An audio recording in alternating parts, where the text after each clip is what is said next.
Welcome back, everyone, to this week's episode of the Frosty Canucks podcast. I'm your host, Jason, along with Frosty. Big chunk. Oh, wait, no, I said that last week. You said that last week. You can't say that again.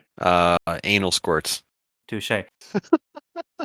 We're recording right in the middle of the Game Awards. So, yeah, why the fuck did they do awards in the middle of the pre-show? So we're recording. It's 7 p.m. Eastern time. So the show just started. Before we started recording, 5 of the awards were already given out, just as context for the viewing audience. And as soon as the show started, they gave out all of the esports awards immediately. What? My buddies are updating the sheet because they're watching it live. Oh my God. And yeah, it's a good thing we're using the esports ones as tiebreakers. Yeah, we're using them as tiebreakers because, again, Nico, who got all of them, or like most of them right last year, got 3 of them right. Charlie got 3 of them right, and I got 2 of them right, and and everyone else, I got most of them wrong. Though, let's see here, it looks like the first tiebreaker, oh god, Nico, Charlie, and I all chose the exact same answer. So if we tie, then it's going to the second tiebreaker, and I will lose because I did not get that one right. Or did I? Oh, you guys didn't do a tiebreaker based off of the sheer number that you got right? I said it was based on the like whoever gets the first one right, and then the second one and the third one. I don't know if I made that super duper clear. So our scores are all messed up right now because the esports things are being counted. But I believe I have like a 1-point lead on everyone with the 5 awards we actually care about. But I'm probably going to lose, so it doesn't matter. So this is just further vindication for what we were both saying last week, where it's like this show is just fucking just bullshit. It adds a new game. That's it. Yeah, basically. Like they rolled through 1/3 of their awards fundamentally, before the show even started properly, right? Then there's 8 for or how many were for the? They did 5, and then there was 6 from the esports. So that's 11 of the 30. Okay. Yeah, that's 1/3. Yeah. So they got through 1/3 of their awards before the show even started. I think it's a 2 or 3 hour presentation. You know, the rest of it's just going to be fucking ad rolls and world premieres. Yeah, exactly. It's so dog shit. Everyone's losing their minds right now. I think they just announced the Smash thing. Oh, it's Sephiroth? What the fuck? Is this for real? Is this Photoshopped? This is not Photoshopped. They put Sephiroth in the Smash. That's real. Oh my god. Oh no.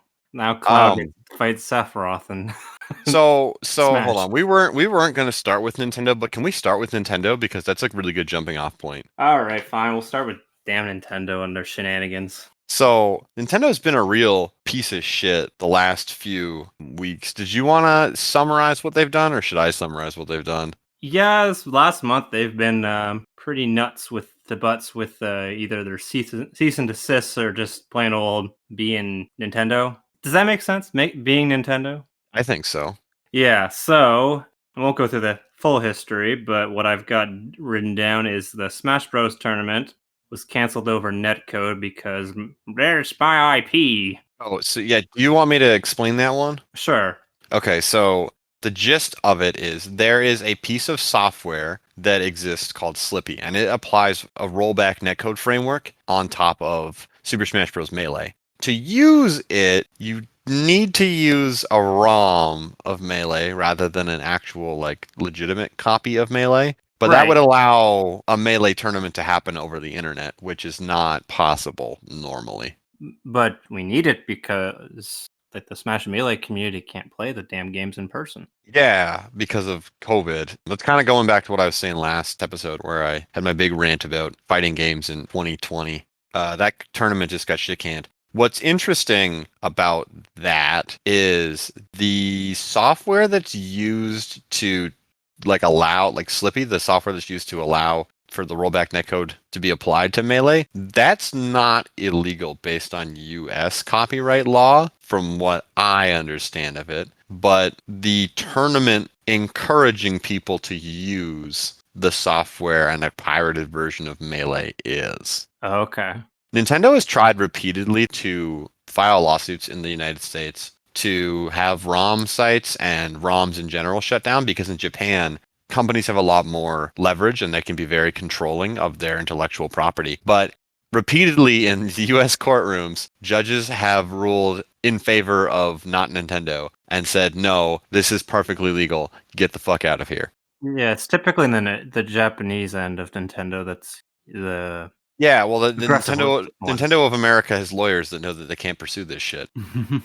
But like there are some things that they are able to do. But yeah, on that note, I do want to say that like while like Nintendo's shitty, also the Melee community is kind of full of shitholes. So I don't really feel that bad for them, but I'll take any opportunity I can to say fuck Nintendo. Yeah, that's fair. Well, there was that scandal. Earlier this year, there was a number of people who came forward who said that there were known sex offenders within the Smash Melee community. Yeah, didn't they have like a house of some sort? That was also part of it, and there may have been some pedophile type stuff Right. involved with that, and a bunch of prominent figures from within the community.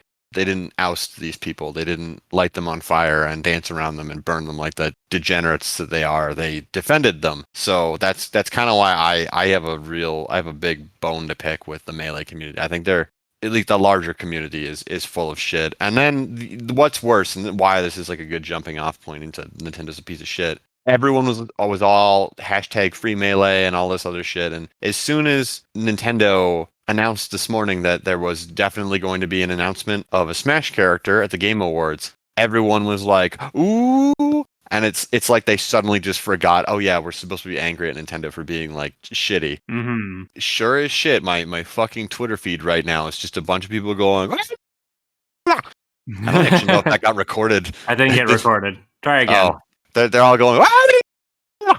Oh, it didn't get recorded. It's not recording that. Okay. Well, people are freaking. Oh, Sephiroth. Yeah, people are freaking out. I was making a very obnoxious tongue noise, but my microphone and Discord decided that they did not want you to hear that. It wasn't me censoring him. No. But yeah, so the people are losing their goddamn minds, basically. Mm-hmm. It's like, oh yeah, did you guys forget how like a week ago everyone's like, fuck Nintendo, free Melee, and now it's like, oh, but a new character's an Ultimate, so I don't care anymore. I hate people sometimes. My short-term memory loss is kicked in. What was I talking about? Yeah. Where am I? That's enough of that. Who am I? Do you want to? What the fuck, man? Following along with the Smash Bros. Tournament being canceled, there was this Splatoon stream that was supposed to happen, like a tournament, and like half the teams had the free Melee in their name or something like that, and then Nintendo was like, "Nah, stream's canceled." Yes, they canceled the stream because 3 of the top of the 10 competitors that made it to the finals had free Melee or some kind of free Melee variation. Adjacent. Yeah, they had something like that. And Nintendo's like, no, we're not live streaming this. We're canceling the live stream. Yep, all for what, like I think it was like a $25 store credit or something like that. Well, no, it's fucking. It wasn't much of a prize. It's there are Splatoon, private, man. Like, yeah, exactly. There are private tournaments that like give more of a prize money than Nintendo. So they don't really care about the community. People who are not me, do adults play Splatoon? Like $25 is a lot of money to a kid. Yeah, but aren't most of these teams like adults? I don't know. I don't know anything about the competitive Splatoon scene. God damn it. Fucking Logan Cunningham didn't get performance. It went to Laura Bailey. Of course it did. That's so sad. Logan deserves to get recognized. Laura Bailey was which character? I believe that's one of the Last of Us ones. I don't remember who she... That's okay. I think Ashley Johnson plays Ellie, so Laura Bailey's the other one. I don't know the other one's name. I've not played the game. The second character you know what? It's been long enough. Everyone already knows. The second character you play as. I don't remember her name, but that's who Laura Bailey Abby or played. something like that. Yeah, Abby. That's it. Thank you. Anyway, let's get sidetracked. Yeah, so Splatoon and then YouTube videos that contain Nintendo's game soundtracks are being wiped face off of YouTube at the moment. Yeah, I really liked how shortly thereafter, I think it was Nintendo of America, tweeted out, "What's your favorite Nintendo soundtrack?" And like the replies were just filled with people showing this video has been removed from YouTube as like the response. Man, sweet vindication. Yeah, that was a pretty good one. They get memed on right away. And the other one, I saw this morning. That's what prompted me to post the meme about Nintendo cease and desisting people for posting ROMs. A couple that hosted a ROM site has been fined $12 million because they hosted a ROM site for like however many years. From Nintendo. No other company, just Nintendo. I'd like $12 million. Yeah, I would too, because then I could stop working forever. Indeed. So that's kind of it for Nintendo. They're a real. I mean, like the one hand, Wait. There's more. Nintendo's. There's more Oh, on there's more. Nintendo. Oh There's God, there's more more. stuff. I thought There's that was. more. I thought it was it. Oh Did you shit. forget about the Edicon Joy-Con controller charity thing? Oh shit. You're right. I did forget about that. Please Yeah. elaborate. Yeah, so there was some guy was making custom Joy-Cons, kind of in honor of Etika, who died, I believe. I didn't really watch any of his streams, but I think he died of suicide. And Yeah, he was a he did. big fan of Nintendo IPs, so this Yes, was he kind of was. a bit of an honoring. I'm not sure where the charity goes going to, but I have to imagine it was kind of something along the lines of like suicide awareness or helping people with that. But yeah, Nintendo said, cease and desist, motherfucker. Yeah, it was. They were making like custom Joy Cons, and they're like, "Well, you're not allowed to do that." So Yep, stop doing that. And it's like, but it's for charity. Nope. yeah, not even that, but it's like I don't even know. And this is where like because I don't know copyright law, right? But this is where it's like I can't believe that they can send like a charity a thing. Like if you're manufacturing, because like there's third party controllers, right? Mm-hmm. There But are. it's I've so looked it it's up like on Amazon. is there third party Joy Cons? Or does I their copyright allow them to be the exclusive manufacturer of controllers that look and do all of the Joy-Cons functions? I don't know. Because what's interesting about that is like there's a lot of versions of the PS3 controller that were like third party, but once they kind of did the touchpad, it seemed like that kind of isolated third party manufacturers. Yeah, I well, don't, there it's weren't hard to anymore. imitate that. Mm-hmm. And then the PS5 controller just has like a touchpad and like that haptic feedback stuff. So I almost feel like there's not going to be any third-party controllers for that. An awkward moment when the new features in the controller aren't actually designed to make it a better controller. They're just designed to make sure that third-party manufacturers can't make the controllers, so that you have to pay prohibitively expensive prices for these useless controllers that suck ass from the first-party manufacturers. Yeah, I've gone through 2 PS4 controllers because the left stick has just been like I've worn it out from playing it. But I had no issues with my PS3 controller, and I probably played that as much as my PS4. So I feel like as time has gone by, controllers have gotten more and more. I mean, they got better and then they got worse. I would agree with that. Because like I'm thinking back to like the PS1, Nintendo 64 era, and those controllers kind of suck. But then the PS2 and Mm-hmm. I mean not the Xbox, but like certainly the Xbox 360's got a really good design. PS3's got a really good design. GameCube I like. I don't mind the Wiimote and Nunchuck. They're weird. They're not conventional, but I didn't mind their form factor and their feel. And then you got like the PS4 controller, which every time I pick up one of those things, I feel like I'm gonna break it. Yeah, it's much lighter. It feels like it's made out of cheap plastic. Yeah, I mean, because I'm kind of in the middle of wanting to buy a PS5, but just not being able to buy one. I had my last PS4 controller kind of dying on me. The left stick was just like, yeah, I just want to go in any direction you say don't go. So that was messed up. So I actually took it apart last week in an effort to try and fix it. So that was kind of interesting getting to see the inside of it. Yeah, controllers on the inside are very interesting looking. Mm-hmm. I've been inside of a few of my controllers. The internals of controllers are very interesting. Mm-hmm. I did not succeed, so I just ended up buying a new one. Oh, well, I mean, you tried. Mm-hmm. I tried at least. It was fun. Little experiment. Oh, and then yeah, speaking of it, just on my tangent of controllers get worse, and the Joy Cons are the biggest piece of shit that ever existed. So Yes, the drift. That was also my notes. oh yeah, that The drift Nintendo in claimed general. was not a thing, and they're trying to get a fucking court to say that it's not real, so they don't have to pay out anyone or repair anyone's. Oh, it's so fucking Nintendo. Mm-hmm. It's not a hardware defect. And why did my wife get it while playing Animal Crossing for 500 hours? Yeah, she played it for that goddamn long. Man, it got the Switch I bought Miranda had the same problem. She had to buy new Joy Cons because the Oh, fucking we ended up buying a third-party one for like $30 that I can play using Steam as well. that thing is a better quality than what Nintendo put out for their $80 Joy Cons. Well, they're $80 here anyway. I think it's probably cheaper in the US, but yeah. Probably like 60, 70, but still, that's expensive for a controller. And they only last, I think, like 2 years. They lasted like 2 years.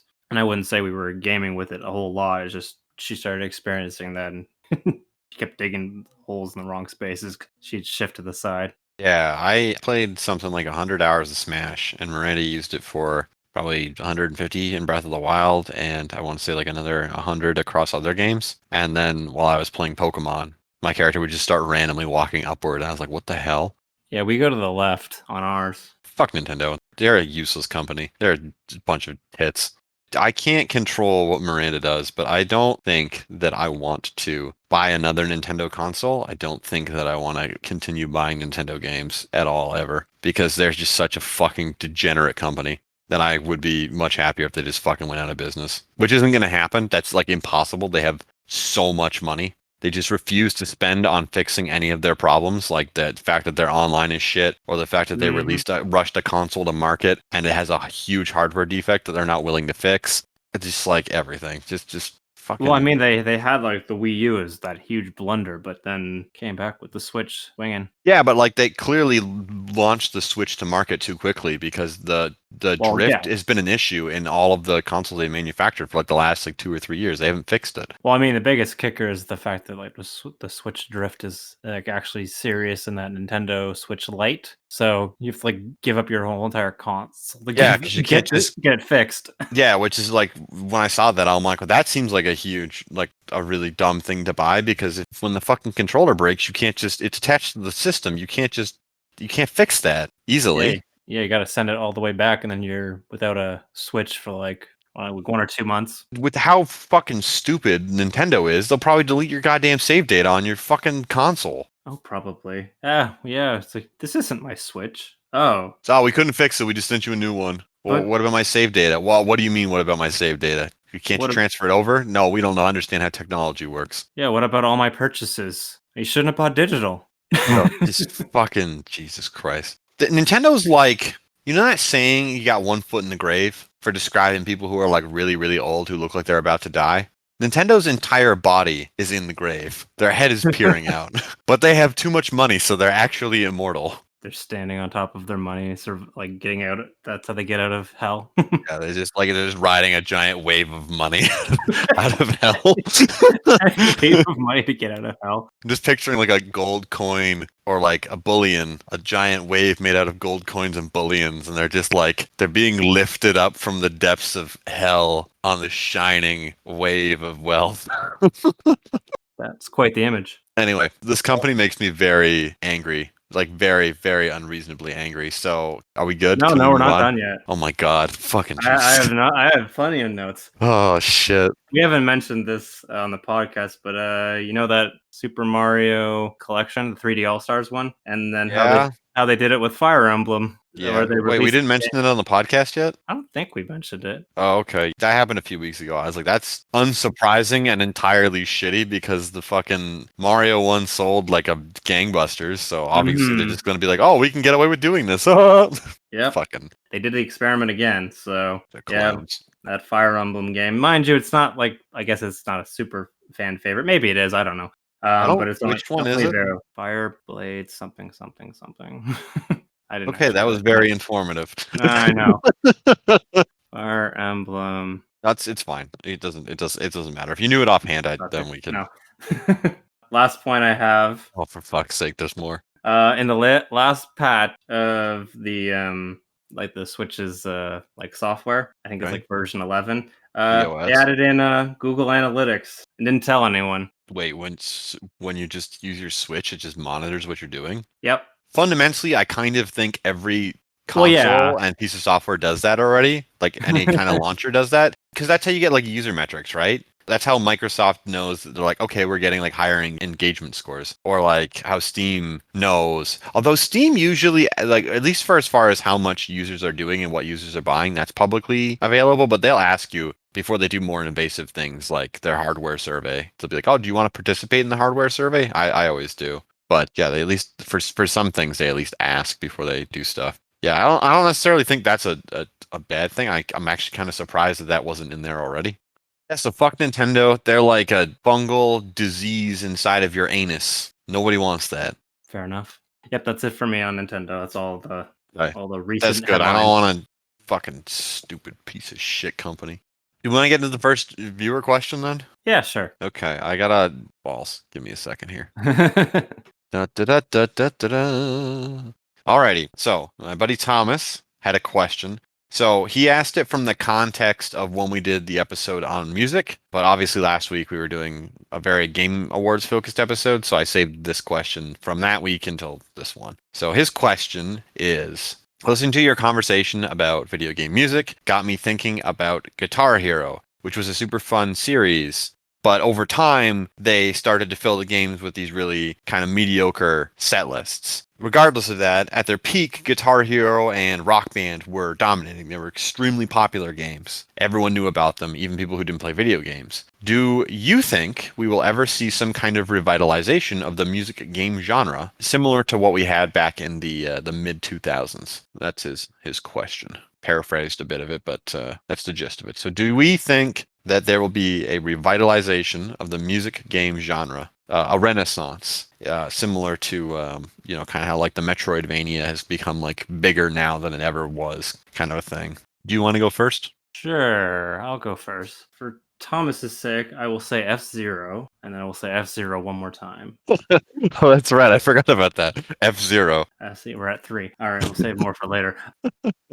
No, I don't really think there will be. I think it lost its steam quite a bit because it was really oversaturated at the time. Do you remember how many there was? There was the Guitar Hero, there was the Rock Band. They all seemed to have their own peripherals, their own everything. Yeah, so there was, I think, across all of the releases, there was something like 6 or 7 Guitar Hero games released in the span of like 6 or 7 years, and Rock Band, I think, released 3 different versions, one new one releasing every 2 or 3 years. Yeah, they were paced a bit better, but the Guitar Hero was just like, you have to buy the new peripheral, you have to buy the new guitar, and it's like, I think a lot of its strength was to do with the fact that like we didn't have this internet culture where we're all like super connected yet. We were still like going over to people's like places, or like you bring that game over if you had like some sort of school event. I remember a few times my school would have like I was in the band and we'd have kind of like one big practice night and then we'd also play a lot of games and shit like that, and like Guitar Hero or the Rock Band specifically was the go-to kind of party game to play. Yeah, It even in worked because my, yeah. I was gonna say, even in my high school, whenever we had like some kind of like a games day or like a festival, because there was like we had food fest because we had a lot of like my high school was like very international. There's like a lot of people from different nationalities, and they actually like celebrating that. So That's we'd cool. we'd hold like international food fests every couple of months in the atrium and the cafeteria, and then people would like bring in different foods from their different nationalities, and you'd buy them. And then, like, whenever that happened, somebody would always bring in whatever the most recent Guitar Hero was and have a Guitar Hero station set up just for like a kind of an arcadey game thing off to the side that people could watch. And it was really cool. But yeah, it was always at things like that. Hmm. They had like other days where they did like a school fundraiser type thing. And one of the things they always brought Guitar Hero for that as well. Because Guitar Hero was like in its prime when I was in high school. Same, yeah. So yeah, I guess for both of us, 'cause you're like a year older than I am. Year or two, yeah. Yeah. But yeah, continue your story. Sorry, I interjected there. Oh, that's fine. No, yeah, and like a lot of it had to do with the fact that like we didn't have this internet like culture yet that we're always connected. Like when we were like younger, like only Facebook was really only taking off then. So like that's kind of like roughly when everyone's connected, everyone's online. It's really hard to say. I don't think I think with the internet as it is right now, especially in North America, I don't think like we could really do anything like online where like, oh, okay, you four all have like the pieces, like the drums, the guitar. I'm thinking like Rock Band. Mm. There was the Like, microphone. There was a fourth piece, right? yeah, they had 2 guitars. One was the Two lead guitar guitars. and one was the bass guitar. Right. I forgot. I don't know why, but in some tracks they replaced the bass guitar with a rhythm guitar. Is very Oh. straight. Yeah. Well, so I played like a bass guitar, so it was like really weird for me when it's like, oh, you're playing bass, but then like in some songs it was you were very clearly not playing bass, you were playing rhythm guitar if the song had it. Because they're like, oh, this is like more complicated than whatever the bass guitar line is, and I'm like, well, not really, but okay. So I should say I used to play the bass guitar. I have not touched the bass guitar in a very long time. Yeah, I used to play the clarinet and the tenor sax. I've not played those in years. Yeah. But anyway, I don't know. I don't think it'll have a resurgence. I think it's kind of been doomed. Like to play online, everyone would have to have like the separate pieces. Then you'd be like, I don't even know how that would work with a party. Like oh, Jimmy's on the drums and Tommy's on the guitar, Sally's on the mic or whatever, and then the other and I'm on the drum. I'm on the guitar. You have to have all the pieces, and that's like a lot of money. Like the whole fun part about it was you only really need to have one person with the set, and you could play it as a Yeah. group. But Yeah. like Yeah. with the internet as it is, like right now, I can't imagine that. Now that I'm thinking about it, it would be interesting if someone added that into like kind of a VR, maybe a Experience? VR game experience. That might work. Yeah, that could be interesting. But as the traditional like peripheral thing, I think that's dead. So the peripherals is a great point. I didn't actually have that written down, but that's definitely a big point for why I agree with you, by the way. I don't think it'll come back. Peripherals are definitely a big one because like some of the peripherals were very expensive. You're talking about fucking buying a controller, and a controller is like used. Like that's the thing. Whenever you have to buy a specialty controller for a game, it's like a huge investment. With fighting games, I can kind of see it because most people who play fighting games play more than one fighting game and can use the same controller, whatever type of fight. Yeah, they'll get something custom. Yeah. Yeah, exactly. So when they buy like a custom controller, it's not like a huge deal. They can use them across several games, and then they usually like several entries in the genre, so it's not a big deal. They spend like $300 or $400 on this very specific controller. With music games, the controller only works for music games and doesn't even work for all of the instruments in a music game. It only works for one of them. And they'll have like the incremental updates. That's the thing. Like, so it's like, oh, that guitar that you had for the last 2 games now it's no longer useful, or like the Yeah, last that's because game. Activision takes the total fucking piss. So Activision was the publisher of Guitar Hero, and I Hmm. feel like they are part of the reason why that just like the fatigue set in and it just drove it into the ground. Yep. They made a ton of money off of it when it was going, but my bigger things, I have some additional points here for why I don't think it'll really come back. Music licensing was always a huge pain in the ass for these games. That was the biggest problem. That's why over time the set lists got less and less good Well, and because they usually compensated that with like DLC, like you could buy the music tracks. yeah, which is what Yeah. Rock Band got around, kind of offloading the expense onto the consumer, which fine, but then you get more options that way. So that's like okay, I can dig that, but it's like with Guitar Hero, you were just stuck with a fucking set list, and if the set list was just shit, then you're like, well, this sucks. From what I understand, the music industry is not fun to deal with. It's part of why I like the other part of why I don't like when games use licensed soundtracks is because it's like, well, okay, I know that like a shitload of money went to getting the rights to have that fucking music in this game. It's what just make your own. Indeed.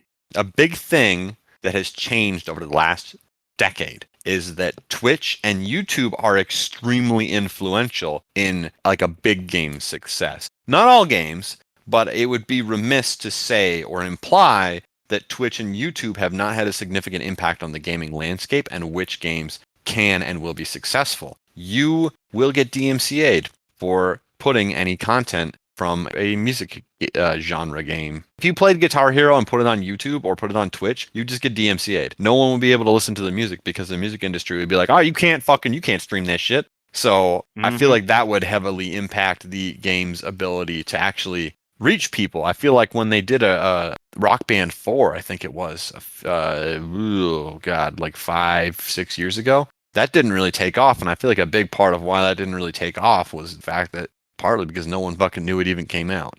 And having your game appear on Twitch and YouTube is a big part of spreading word of mouth that, oh, hey, this thing is out, this thing you might enjoy. Hey, remember how you liked Rock Band and Guitar Hero? That thing exists again. Yeah, I mean the YouTube with all content claiming. Yeah.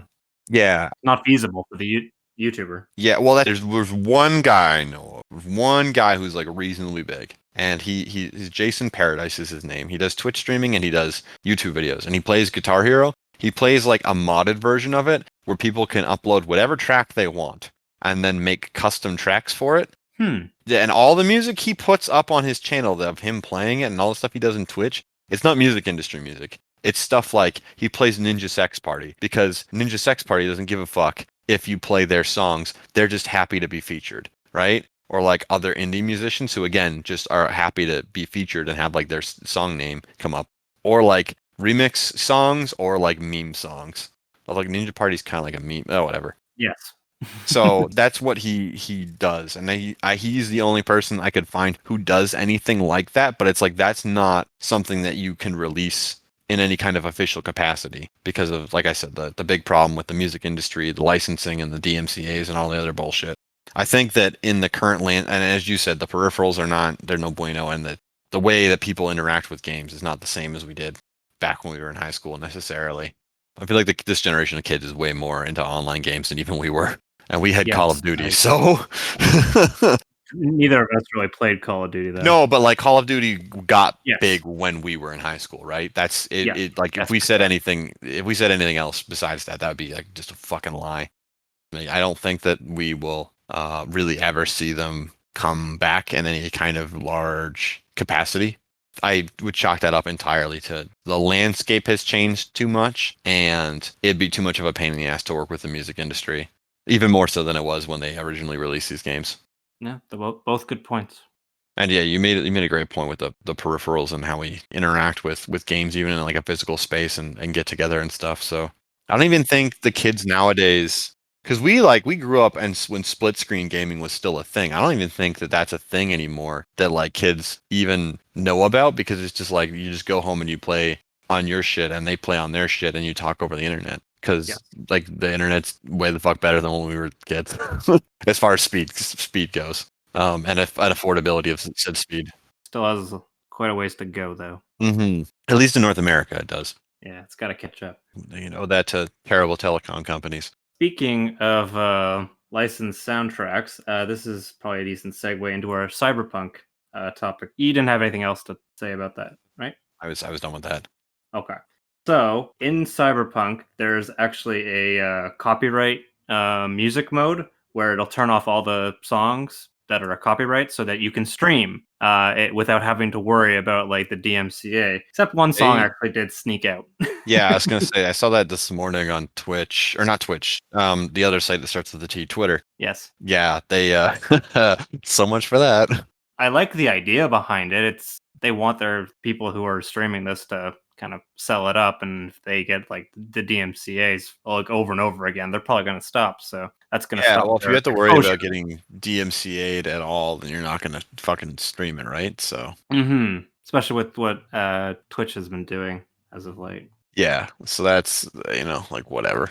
I guess it's not whatever. It's kind of indicative of. So how do I want to start this? Cyberpunk is not, at the time of recording, Cyberpunk is not a finished game. It is not. Yeah, I agree. I don't think anyone could dispute that. It's not a finished game. It needed another probably like 6 to 12 months of polish. I think it needed to skip this gen. Yeah, that too. It runs like, okay, so there's like a whole list of fucking problems. Mm-hmm. So one review by Skill Up was the first one that published without, like, it waited until, or I guess he waited until he could post it with actual footage of the game. The first 20 minutes catalogs a number of bugs and glitches and performance issues that the game has on PC with top of the line hardware. The new consoles, from what I can tell, they run it okay-ish, like similar to like top of the line PC hardware. The old consoles do not run that game well at all. It does not work on the old consoles. It runs like complete dog shit.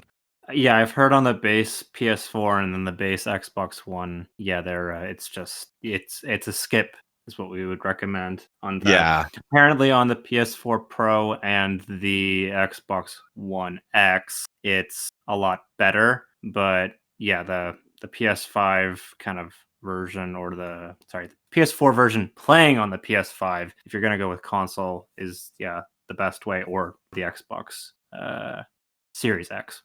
Xbox. Sorry, I blanked on it because Xbox is such a weird naming convention. Yeah, let's call it the sex. No.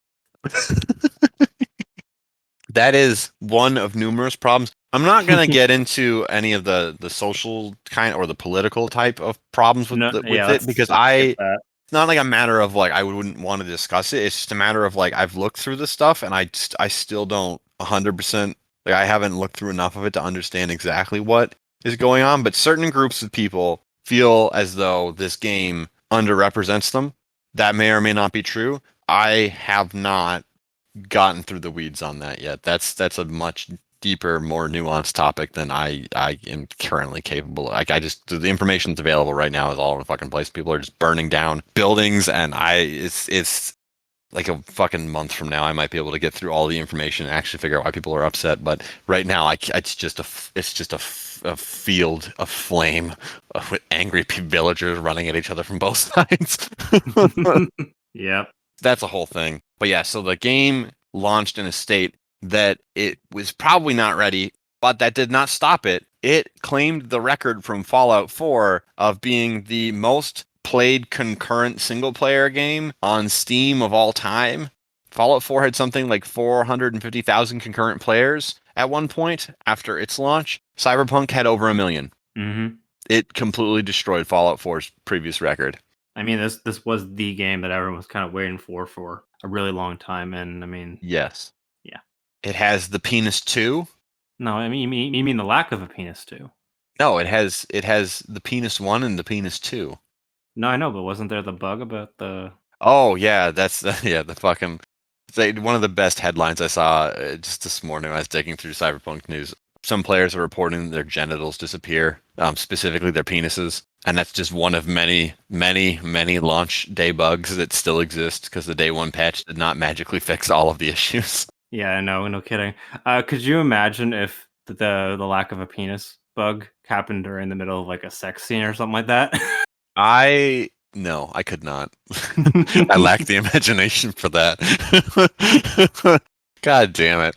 I guess just to qualify like some of the bugs that people like just the magnitude of some of the bugs people are experiencing. One of the examples that came from that skill up video, and I feel I encourage you to go watch it yourself, so you don't have to take my word for it. But so he shows an example where he goes into a nightclub and he's supposed to meet somebody and he can't figure out where the person is, so he like wanders around the entire club, and then he realizes that like when he leaves the club, it's supposed to be the bartender he was talking to, but the bartender is standing like he's still standing at the bar, but he's at the back of the line to get into the bar outside of the bar.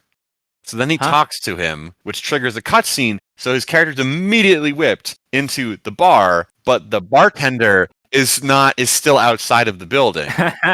So he can't hear him, so he just like reads the subtitles, yeah. The fucking, what do you call it when you can see the text at the bottom? Subtitles. Yeah.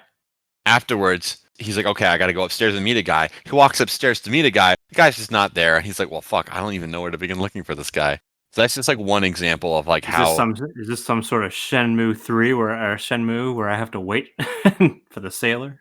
Yeah, no. So it's that's just like one example of how inextricably broken some of the quest lines can be. A fellow streamer, blogger, video game enthusiast, Jet from In Third Person. I don't know if he listens, but I'll give him a shout out there. He's been posting because he's got like he just got a brand new 30 series NVIDIA card. So he's been breaking it in with Cyberpunk.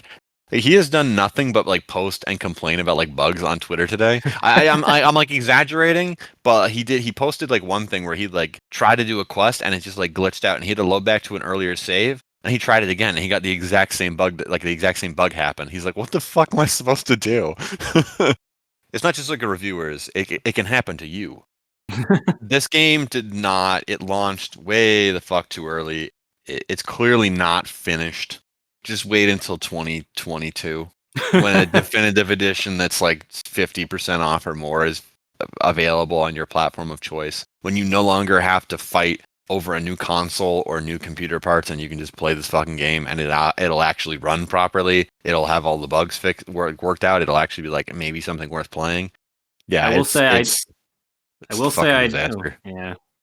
Sorry. That's okay. That's the problem with doing a Discord call. Please speak. Where's the raise hand button? I'm kidding. No, fuck that. No, I was going to say, I do have a copy on the way, but it's only because Amazon had it for like $50 versus the $80. So if I play it and I don't like it, I'll just get rid of it and probably make some money. Maybe. I don't know if you will, because it's like on Steam. I always think Steam reviews are very honest. Oh boy, announcements are happening right now. And Steam, load the Cyberpunk page. Yes, I'm old enough to see PPs and Vajij. Bring on the page. It's sitting at a mostly positive rating, and a bunch of people are complaining in the negative reviews about performance issues, bugs. Oh my good lord, the bugs. Surprised this hasn't been getting to, I guess, mixed yet, but maybe with some time. There's like weird nerds who are defending it, but it's got almost 60,000 reviews, almost 44,000 of them are positive, and 15,000 of them are negative. Yeah, and it's and no one's had enough time to even finish the story. I mean, I don't think they've had enough. Oh, that doesn't matter. You can post a Steam review whenever. I know. But most of the Steam reviews, like the people who are negative, obviously have reviews that are posted out with like not a whole lot of playtime because they just ran into fucking bugs or they couldn't even play the game. Mm-hmm. Some of them have longer playtimes, but yeah, a lot of the negative reviews are like, like lower than 5 hours of playtime. And the positive reviews are also lower than 5 hours of playtime. Oh my god, these people are mental. Okay, Best never game mind. ever. Rah. Anyway, Yeah, basically people are just jerking off all over themselves in the thing here. CD Project Oh, Red. this is a pretty good one. This person has 1,000 laughing emotes on their review. They made an 18 plus game and they waited for everyone to turn 18. How convenient. That's not how. The All game right. was in development for like 8 years. Yeah, they were catering to all those 10. I don't know. That's kind of all I have to say about I don't have a lot to say. I just this was obviously going to be one of the most hotly anticipated releases of the year. Oh, I just remembered that lady who likes to stir the shit pot gave it a 7 out of 10, and that made people angry. 7 out of 10. What did you say about my favorite game that I have not played?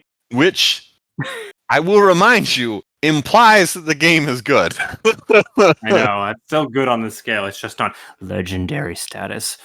Yeah, people are so it's 9 or it's shit, right? So, I and know. then obviously people have taken to because she is a woman. People have taken to that as an excuse to be horrible. So that's we've addressed that before in the podcast. Just fucking don't just play the game. Just don't bully people. Like don't be terrible unga bunga trolls to people online. Just fucking play the game. Play It's the game. fine. Make your own opinions. Like fuck's sake, people don't have to agree with you on everything. Like Jesus Christ. Mm-hmm. Oh my god. Anyway, I have nothing more to say about this game. I'm not gonna obviously with the state that it's in. I'm not touching this game until at least like the end of next year or the year after. I'll do that because I've got it. I'll do that because I've got it on the way. One thing I had that was extra to mention was so there was no seizure warnings, and apparently I find somewhat surprising because most games have those. Yeah, I was so shocked there was none. So there wasn't one, and then apparently a couple. I guess some people were having like seizure issues. Yeah, which is kind of a like that kind of harkens back to what I was included. saying. I can't believe that was overlooked. Like I thought that was standard with every game. Like that just said we are not responsible for this. There are scenes where there might be like flashing and it could cause an epileptic seizure. Yeah. That kind of goes back to what I was saying last week, where I said that games are like woefully behind as far as software is concerned with accessibility.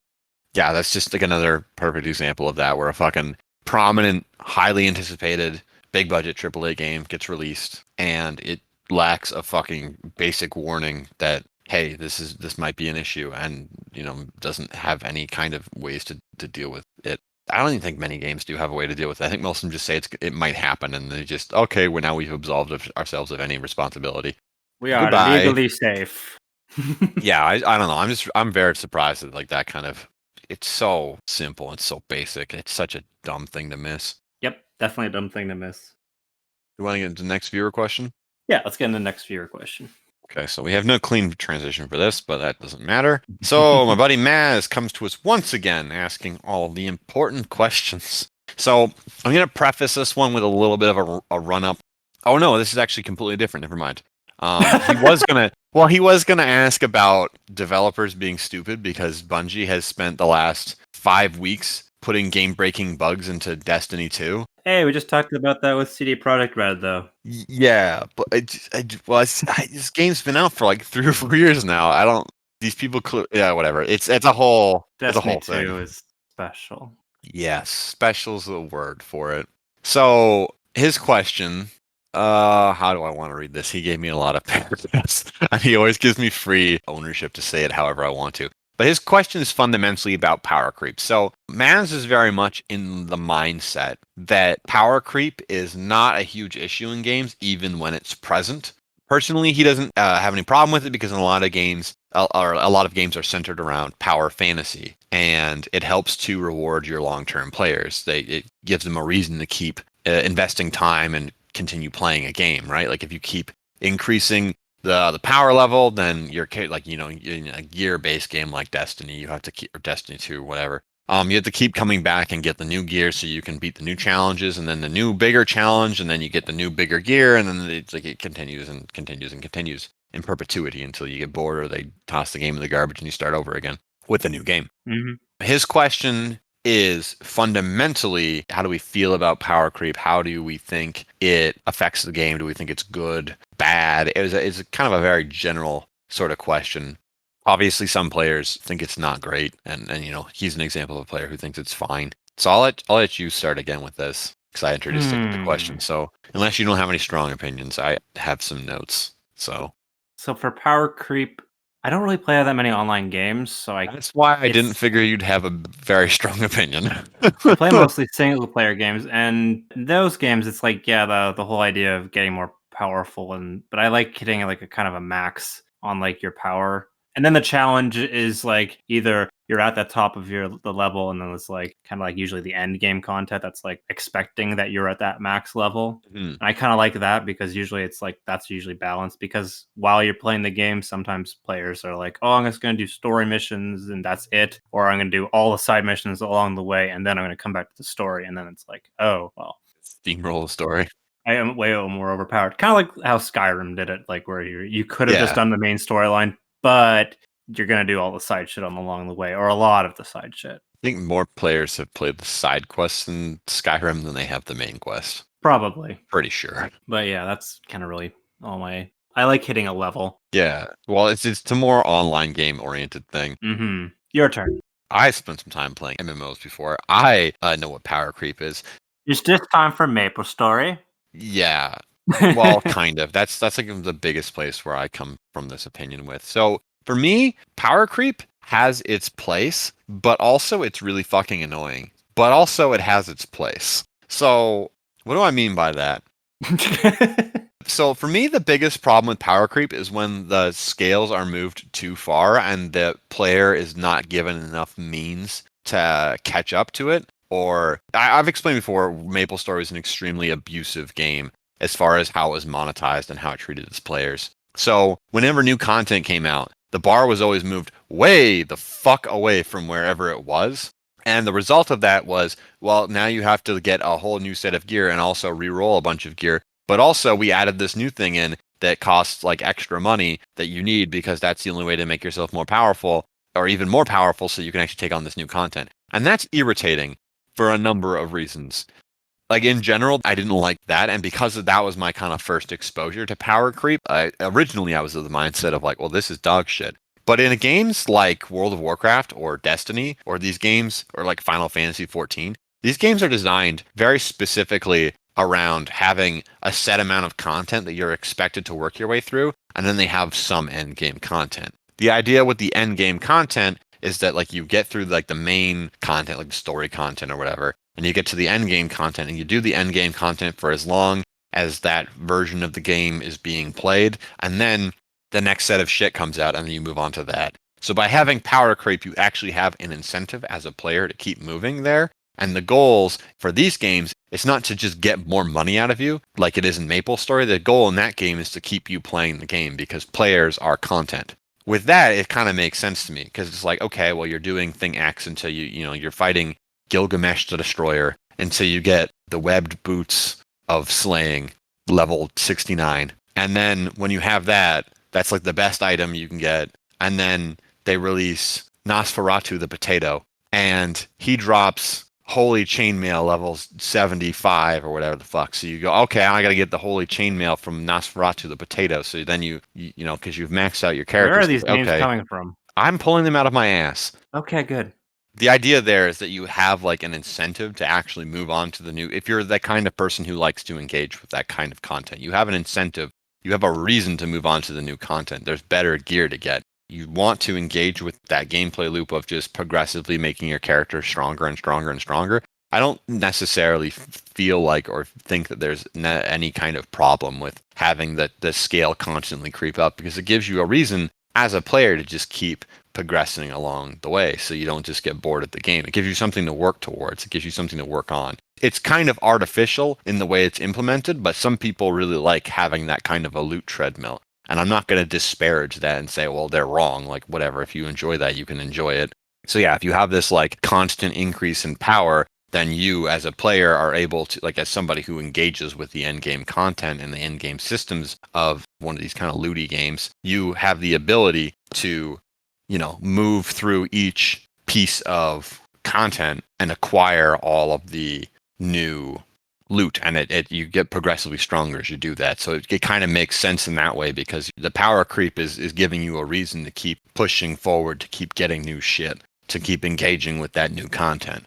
As far as it making the game too easy or too hard, I guess for too easy, I don't necessarily think that a lot of the games that have these types of core loops in them are necessarily super hard. I know some people might get really salty of hearing me say that, but the examples I'm thinking of right now are like Destiny, World of Warcraft, and Final Fantasy XIV. Those are all 3 games that are designed to appeal to a very broad audience, and part of appealing to a broad audience is not making the game hard, because hard games will turn people off. I know that Dark Souls, like the Souls games, or I should say FromSoft games, have had a lot of success, but I still view them as largely niche products, because for the most part they are. Sekiro Shadows Die Twice is the most successful, was the most successful, I don't know if it still is, FromSoft game that ever released, and it moved like 3 or 5 million units, which is not an insignificant amount of units to move, but it's like you got something like that's not Destiny 2 numbers, right? That's not World of Warcraft numbers. That's not Final Fantasy 14 numbers. It's not even FIFA numbers. Yeah, exactly. So games that appeal to a very broad audience tend to be easier. That's just a fact of life. If you want to appeal to the broadest possible audience, you can't make the game too challenging, because that's a turnoff for a big portion of people. So I don't necessarily think that, okay, well, you get more powerful and the game becomes easier. I don't necessarily view that as being like an inherently bad thing with these games, because I don't think that they're super difficult in the first place. Some people think it makes the games too hard. I'm thinking that this is part of what he included in his kind of question. I'm not exactly sure what mindset those people would be coming from. I guess if you haven't kept up and then there's no way to get caught up, then there's a huge gap there where it could become insurmountable for you. But I'm not 100% sure that people who drop in and drop out of games that frequently would be completely cut off. If they did get completely cut off from catching up or having any kind of catch-up mechanics so they can get to the point where everyone else is at, I feel like that's kind of a fault of the game developer, because you've allowed your players to like not be able to engage with the core like experience you're offering. So there should be some kind of like catch-up thing where people can get like to where they need to be. Well, that's like what Destiny had, where they had like you could have this like level 20 character, like you could have the max level character before you have to kind of do the grind before the end game loot. Yeah, and like World of Warcraft, you can just buy a character that's 10 levels below whatever the current level cap is. To let you start off at the appropriate level for the newest expansion, so you can just start right away. Which makes sense, because like I think the level cap in that game is over 100 now, so that's like a lot of time that you would have to spend. Final Fantasy XIV accelerated the first, like the whole Realm Reborn has been highly accelerated now that they have 2 or 3 expansions. So yeah, quite a bit now. Yeah, they're really pushing you to get through the first 50 levels like very, very, very quickly, and then you can get to Heaven's Sword. And I don't remember the names of the other ones. That's okay. Shadow Jesus and Holy Town. I don't know. Hold on, I think it's Shadow something. Final Fantasy. It is Shadow something. Fantasy 14 Shadowbringers. You were correct. Oh, yay! Yes, you were correct. I don't know if that's the most recent one. No, I don't think so. That was the one that was like a year ago or 2 years ago. Mm-hmm. Either way, yeah, I feel like that's kind of where I stand. So like in games where it can and is abused for the sake of making more money, I feel like it's shitty there. But in games where the core experience is based around constantly like, doing that cycle of you loot the stuff, you get better, and then a new challenge arrives and you go kill the thing to get better gear so you can kill the thing faster, like that kind of a game, or that kind of mechanism, I feel like it's very appropriate in there, because it constantly gives your really hardcore players, the ones who are really invested, it gives them something new to work on. It gives them some reason to keep playing. And the fact that they're still playing it because they love the game, like they should be rewarded with that kind of content. They should get more shit because that's what they want. Fundamentally, it's okay. I could see it having some problems. I'm thinking of it mostly in terms of PvE. I could see it having some problems, like knock-on effect problems in PvP, because it's like, oh, well, I did like the newest expansion and, like Blunt Lord 42069 didn't do it, and now he's at a distinct disadvantage in PvP. So I can see that being really irritating for players who don't want to engage with that and they just want to do PvP. But there's like other games that offer PvP experiences that don't require you to loot, like a lot of them, in fact. So All right, we're rebranding as the Meme Canucks podcast. like I said, I think fundamentally it has its place in a lot of those kind of styles of games. I just also think that it can be and is abused in like certain free-to-play models, and that's shitty. So that's kind of where I stand. Fundamentally, I think power creep can be a useful tool when it is leveraged correctly inside of specific games in certain contexts. Nuance. Conditional. That's that. Video games? What about them? The video games we've been playing? Oh, right. Do you want to start or me? Sure. I can start. I just want to check the scoreboard real quick here.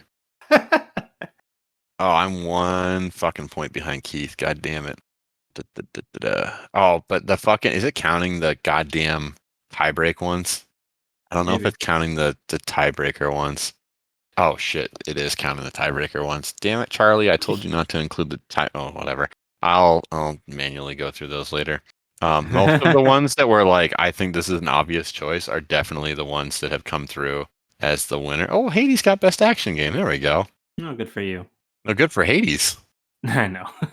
Oh, Keith pulled ahead with ongoing. No Man's Sky got it. Wait, what? No Man's Sky got ongoing. Okay, my winner actually won. That's weird. I didn't guess that one. Who I wanted to win. I picked the wrong one. It won Fortnite for the 3rd year in a row. Your logic has been failed you. Well, kind of.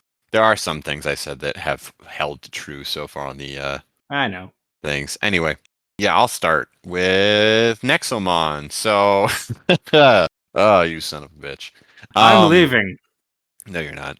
So I played Nexomon off the back of your recommendation. So I was kind of just like really exhausted from work and I needed something that was simple. And I'm like, I know how to play Pokemon already. I'm sure I can play this game without thinking. And I was right.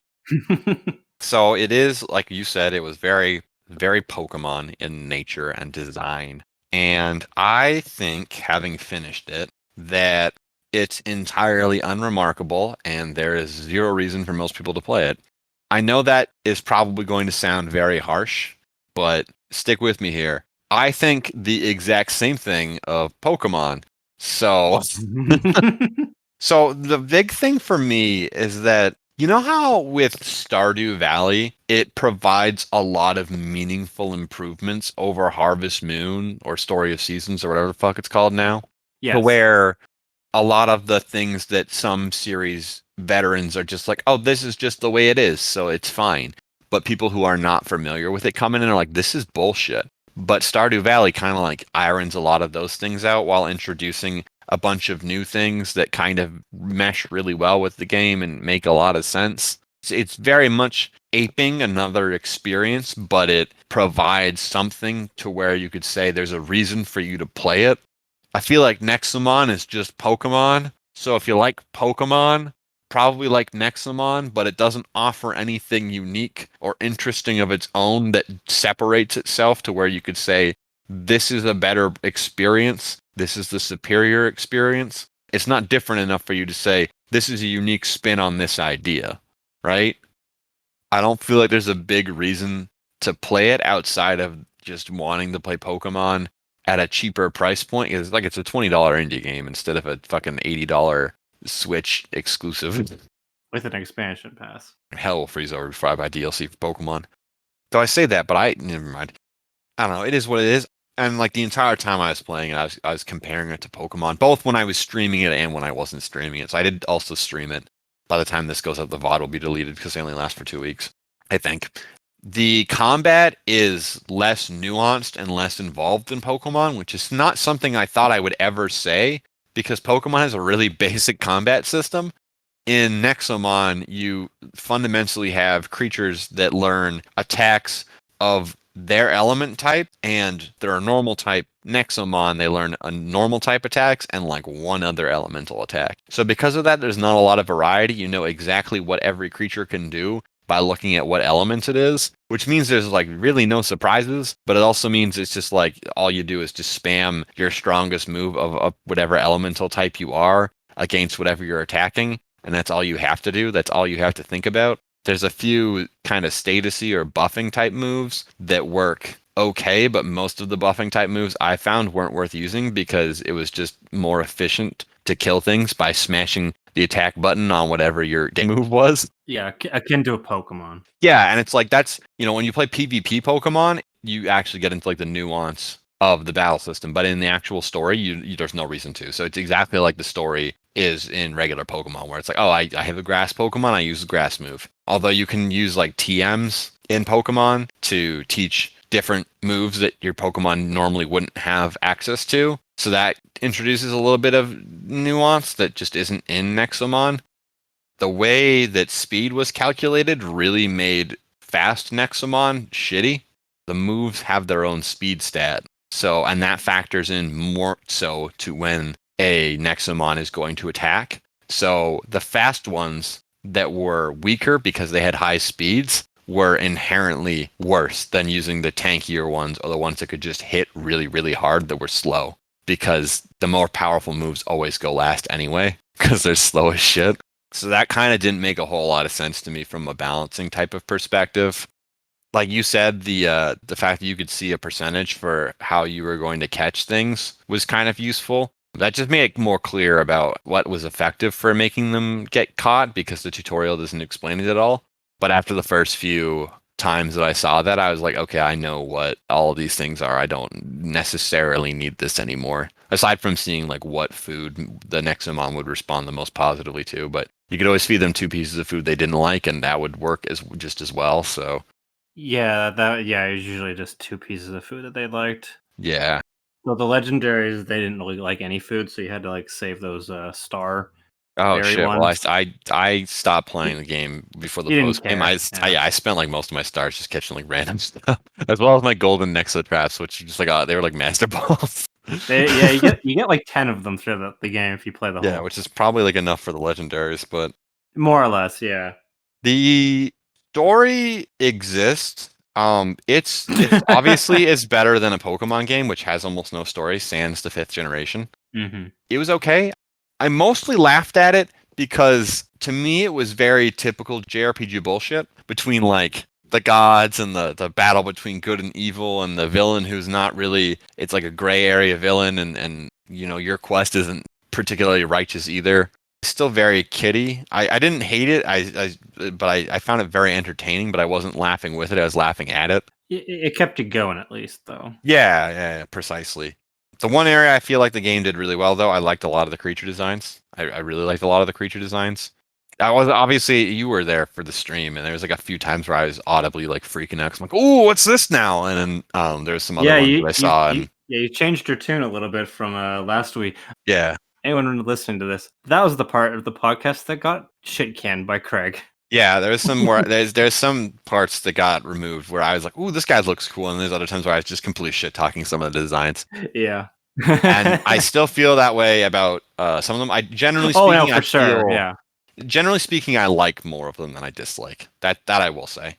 There was some that I feel like work a lot. Like when you look at a still small image on a website, it's like okay, but then when you actually see them in battle, you're like, oh no, I see where they're going. And then, like with the motion tweens and stuff, I'm like, okay, no, I like this a lot better now.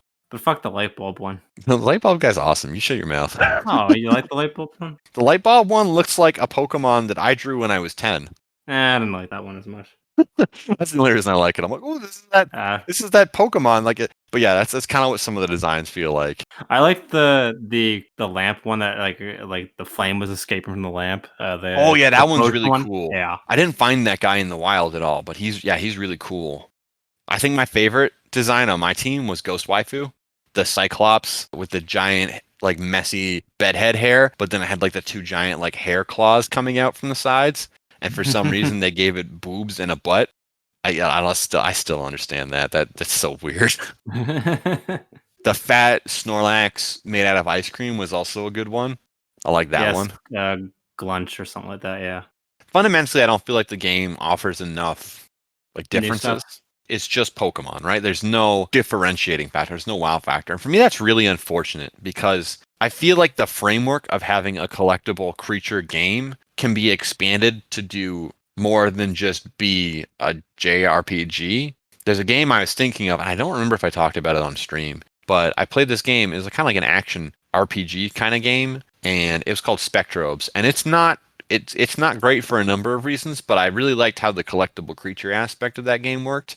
So instead of going and collecting them in the wild, you dug up fossils. That was on the DS, right? Yeah. So you dug up fossils using the touchscreen, and then if you did like a really good job, they'd have like a higher rating and like bonus stats and shit when you brought them back to life. You also dug up minerals, which then you fed to them, and then they evolved from like a baby version you couldn't fight with to like a big version you could fight with. Then you had these like real-time actiony smackdown fights. They were very basic, but I liked that implementation where you had a different method for actually capturing them. The gameplay was, still like a simplistic fighting framework, but it was still like, is something different. And I feel like if more developers who were inspired by Pokemon didn't just say, we need to do this thing because Pokemon did it, then you could have a lot more interesting games and you could evolve the formula for a collectible creature game in a more meaningful and interesting and nuanced way. Then, like I said, with Nexomon, it feels like it just, most of the decisions that went into the game were, we got to do this. Why? Because Pokemon does it. So there's not like enough markable differences between it and Pokemon as far as, just like what's on offer. So if you just want to play like Pokemon and have it like for cheapsies, just play Nexomon. It's okay. It's no better or worse than Pokemon. Yeah. That's not to say that I'm angry at you for recommending it. I had fun playing it. Like, I still fundamentally enjoy playing Pokemon, even if it is a brainless, degenerate game. I don't think it's a great game. It was okay. That's fair. It took you like the 20, 30 hour mark? It was almost 40 hours. I replaced almost my entire team halfway through the game. Oh. Yeah, well, I found a bunch of new ones that I liked, but even with the cores, it was still a pain in the ass to grind some of them out. And then at the end of the game, I found out that they all had like really powerful moves that were just a couple levels away, because by that point I almost had a team of level 60s. So I was like, all right, I'm going to get them to level 60 so they get their ultra powerful moves. And that let me kind of steamroll over the bosses at the end of the game. Yeah, I mean the trainers are tamers are easy way to get the experience. Yeah, it's just like you didn't have 100% EXP on all the time with your entire team, because getting the cores that would allow that would take almost as much grinding as just fighting the tamers themselves, because you had to craft them. Yeah, so I wasn't able to talk about this last time, but then once you finish all of I think it's once you finish all the tombs, you get like this better. You get the better pickaxe in like the fucking the last one, and I was so angry at that because by that point I'd already gotten the achievement for mining like 500 of them, and I'm like, God damn it! I could have had this the entire time and had so much more resources. This is bullshit. They definitely should have had a beginner one, a mid-tier one, and then an end one. The better one in the end. Yeah, I think that would have been a way better decision, instead of being like, oh, you can get like 2 or 3 from these. It's like, I've been getting 1 from these the entire game, and you're probably not. You have to get all of the keys and then find all of the. Well, I found about half of them naturally, just like exploring through my playthrough, and then toward the end, while I was doing some additional grinding, I'm like, oh hey, I have like these different environmental exploration powers. I'm gonna like try and find these little vaults. I kind of guesstimated where they were based on where the previous one was. So like the vaults are hard. For finding like Vault 5, like Vault 4 is in the fire area. So I'm like, okay, so Vault 5 is probably in like the flying island, and it was. So I was like, all right, that's okay. Very well hidden. Well played, game.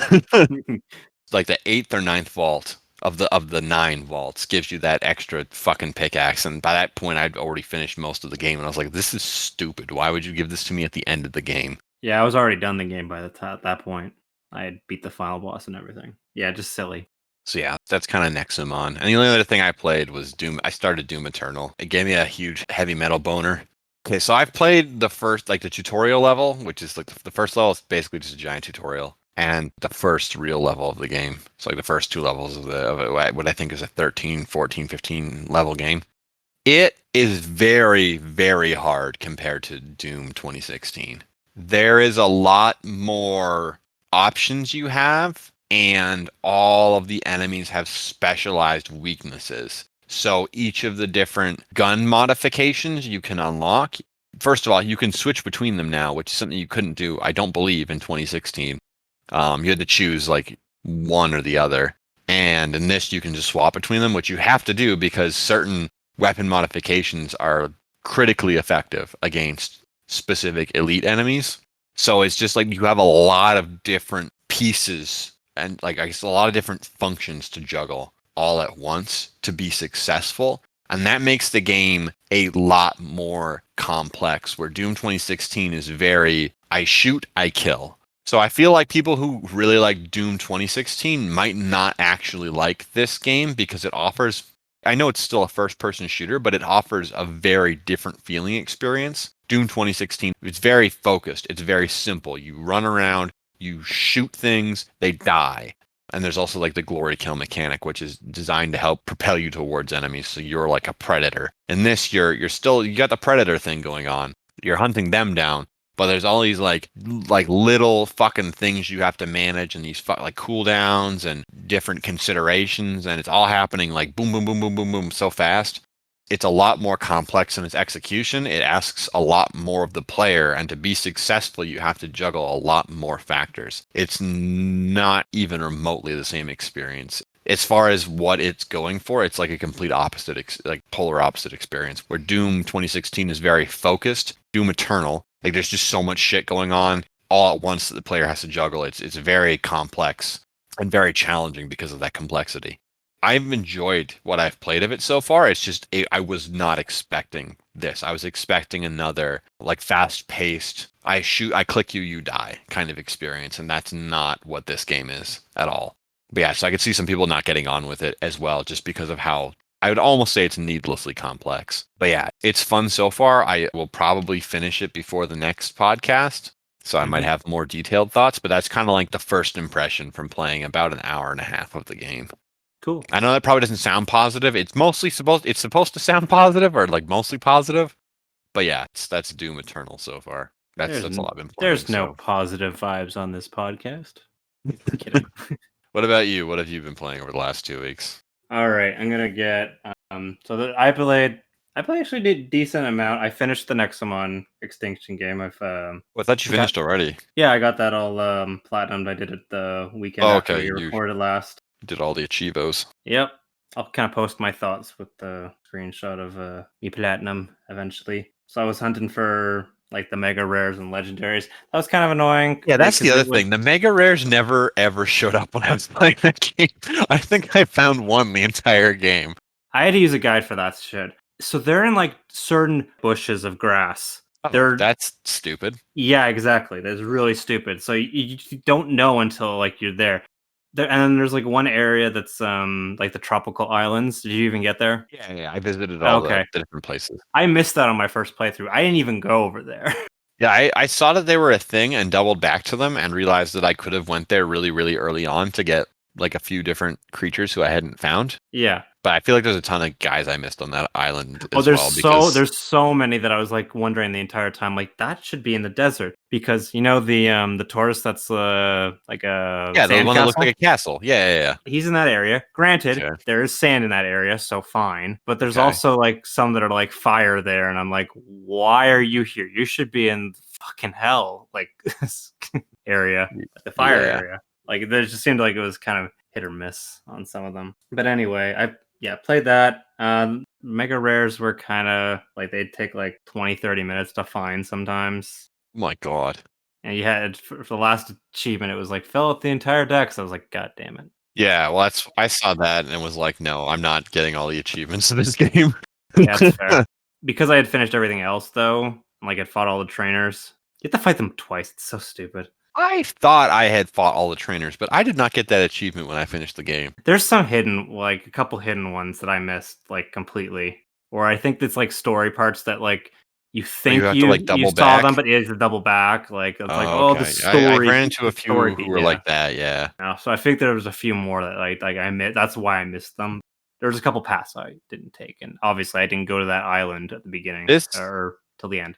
This is kind of spoilery, and I don't know because I didn't play any of the post game. Do you always have to stay in your party, or are you able to like not be in your party after you finish the game? Oh, you don't have to be in your party. Okay. Yeah, I put that Nexomon away in my storage, but then I was also available as my character model. So, Yeah. all right, spoiler tag will go on that. I mean, people probably won't understand what it means until they play the game. It's fine. That's true. Maybe I won't bother with that. So I played that. 2 quick games that I've just started. Luigi's Mansion 3. Your wife Per was my complaining wife, about it. That was fucking hilarious. the game sucks because you have a vacuum cleaner that sucks up ghosts. Ahaha. Ba-dum-ching. But she actually didn't seem like she liked it very much. It seems like it's kind of like the second game where it's very, very linear. No, actually, both of us kind of are liking it. I think she just didn't write it very well. Oh, okay. So we're It sounded like kind of she was playing throwing it together. some mad salt in the chat earlier, which I thought was hilarious. No, I think she's just making a joke about how it's like vacuum cleaning service at the hotel because it's set in a hotel, which I actually think is a Oh, really okay. interesting location because you don't really get that many that are like set like there. Like I wouldn't mind like a horror game set in like I don't Welcome think to the horror hotel. Ooh. yeah I don't know if like a Resident Evil game would kind of work in a hotel setting, but maybe it'd be interesting. I don't know.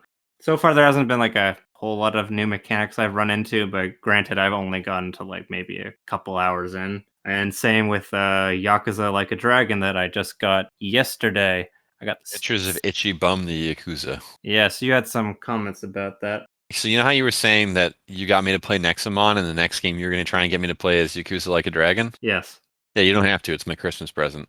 Ah, nice. For the last 4 years, however long I've been dating Miranda. Don't get mad at me. She doesn't know how long it's been either. I wasn't gonna get mad. Well, I know, but people who are listening, that was not Oh, directed at you. That was directed at people who are like, "Oh, how do you not know how long you've been with your girlfriend?" Every year we've been together, she never guesses correctly what my Christmas present to her is, which is hilarious, and she always gets really surprised and excited. Well, this year I bought it in front of her, and she knows exactly what it was because it was on sale, like a Black Friday sale. And I'm like, "Oh, I'm gonna buy this. This is like half off." Is a blender for like bread. I don't know if they have like a better name for that, or a mixer. That's what they're called. It's a bread mixer, not a blender. blender bread. Yeah, a mixer. It's a blender for bread. Like if you haven't pureed bread. No, but like normally they're like $300 or $400, and like they had a Black Friday thing where it's like I think it was 150 is like Okay. 200 with tax, and I was like, oh hell yeah, I'm gonna get like you've been complaining about how you want a fucking bread mixer. I'm gonna buy you a bread mixer, and that's also a gift for me because then I get to eat delicious bread and be a fat piece of shit. Of course. But yeah, she already knows about that, but she's not allowed to open that until Christmas. But every single year I've been with her, I have consistently guessed 100% of my presents before I received them. This year's no exception. Yeah, this year's no exceptions. I already figured out getting fucking Yakuza Like a Dragon for and a replacement oven pan because my old one's fucking rusty and shitty.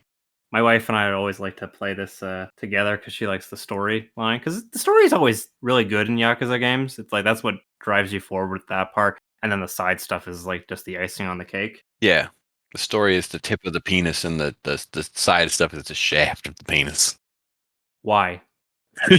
Yeah, But anyway, so kind of the reason why it's like a dragon is because it's themed like kind of like Dragon Quest. I was gonna say like Dragon Quest. So at the beginning of the game, he's like, you know what? I'm fighting. I'm thinking in like Dragon Quest terms, like HP, MP, like moving that stuff. So I almost feel like this is just a fever dream. That's why when the fight's going on, it's all turn based because he's thinking it's like that. But in actuality, it's probably all like still the same, like action oriented, the one we know from. Kiryu and Majima were doing in Yakuza Yeah. 0, and I guess Kiryu and all the other Yakuza games. Yeah, more or less. That's what I kind of feel like that. So we've only finished the first chapter. We've gotten to the second one, which is spoilers, I guess. There's the time skip, but it's also in the trailer. So The fact that he gets thrown in jail for like 20 years yeah. So and then gets pooped out into modern Japan, and he's like, "What the fuck are cell phones?" actually, he still had a cell phone because it's at the it's in 2001. Okay, so cell He's phones are actually just becoming a thing. he's in jail for like 15 or something years. I don't know. I haven't seen the time say what He was year it is dumped out now. in like 2019 or 2020 so it's like Something very like that. modern day. Yeah, maybe he must have fucked up because his sentence was 15 years, so he must have fucked up in jail for more time.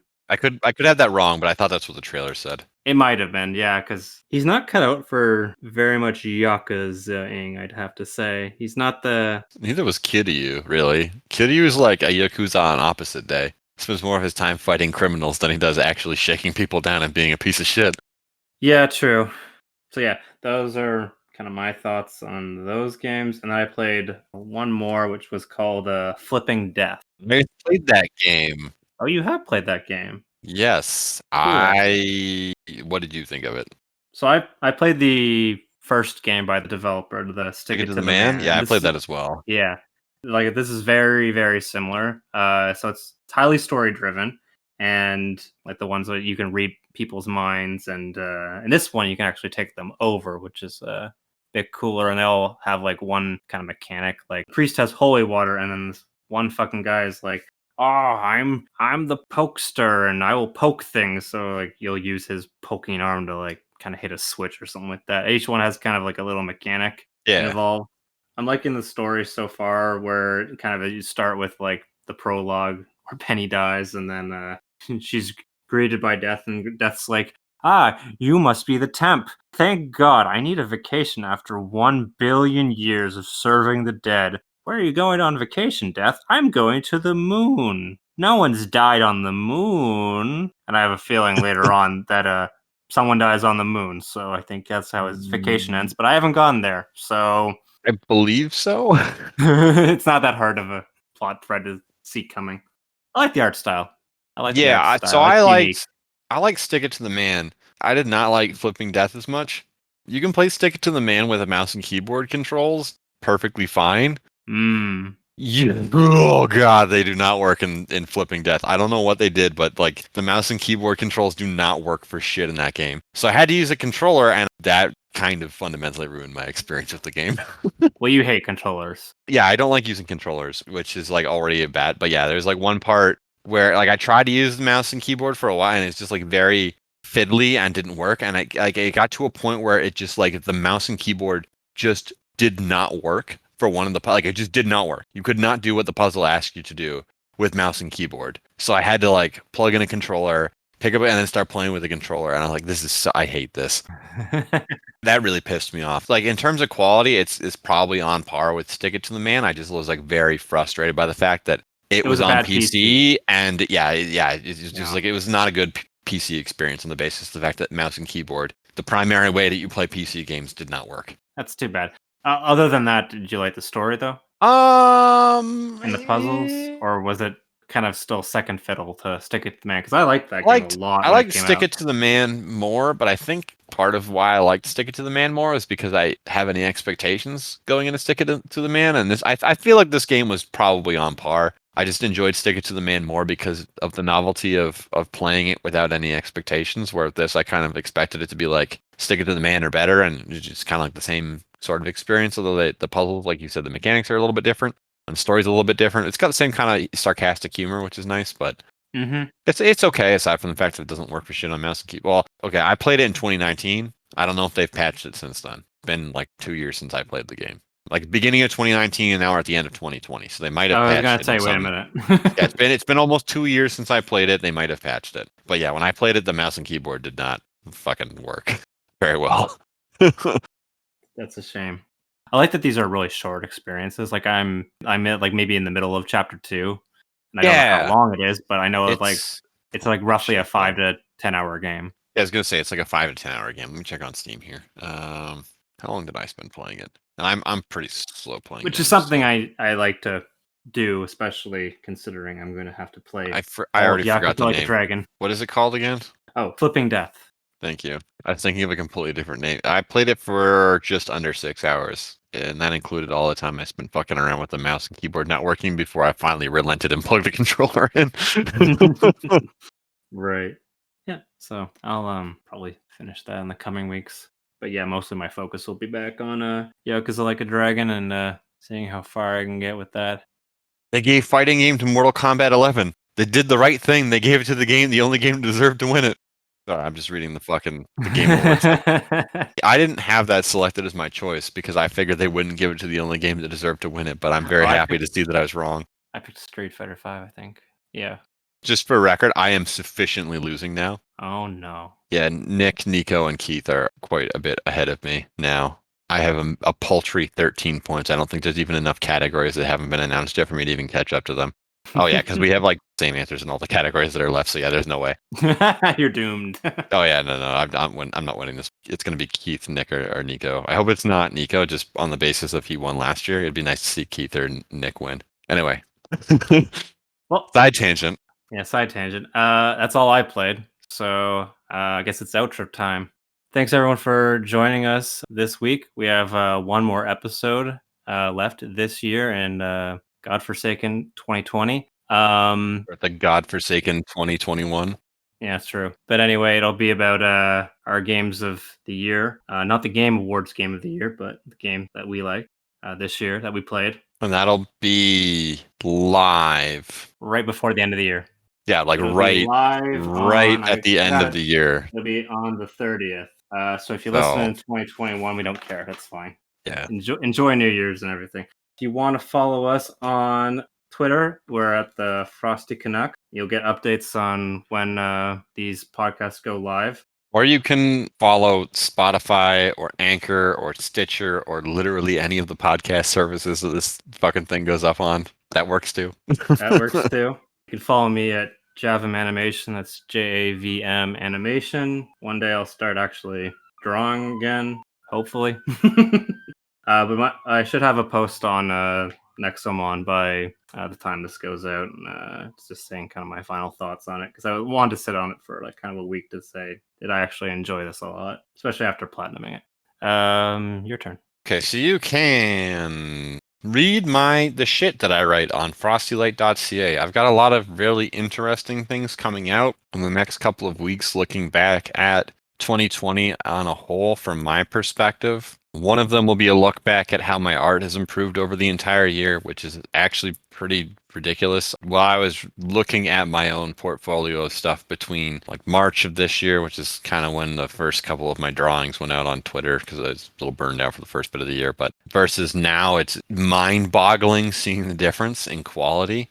That kind of article will walk through that. That should be out next week before this goes out, and then there's a few other things coming up that are in a similar vein. One just looks at the site as a whole, and then obviously toward the very end of the month or like the beginning of January, you're going to get those tasty top games of the year and bottom games of the year. I will be retreading probably some of the stuff I say in the podcast next episode in that one article, but I do try to have a little bit of fun with those articles. So definitely something to go read now and something to keep your eyes peeled for in the future. That's over at frostylite.ca. As far as day-to-day stuff, you can find me at frostylite on Twitter and frostylite on Twitch and frostylite on Instagram. All of those platforms, I do whatever the appropriate thing for those platforms is. Specifically for the streaming, that's 4 p.m. Eastern time on Fridays. I either do art streams or I do a video game stream. I kind of alternate. I've gotten into a habit of alternating back and forth. So on the week that the podcast goes live, that's a game stream. On the week we record, it's an art stream. So come drop by. It'd be lovely to talk with any of you. And if you want to complain at me for saying something that you don't agree with, then you can do so on any of those. At least Twitter or my blog or like live on Twitch if you want to. I don't know, whatever. But yeah, I think that's it for where to find me and what I'm up to. Okay. Stay frosty, everyone.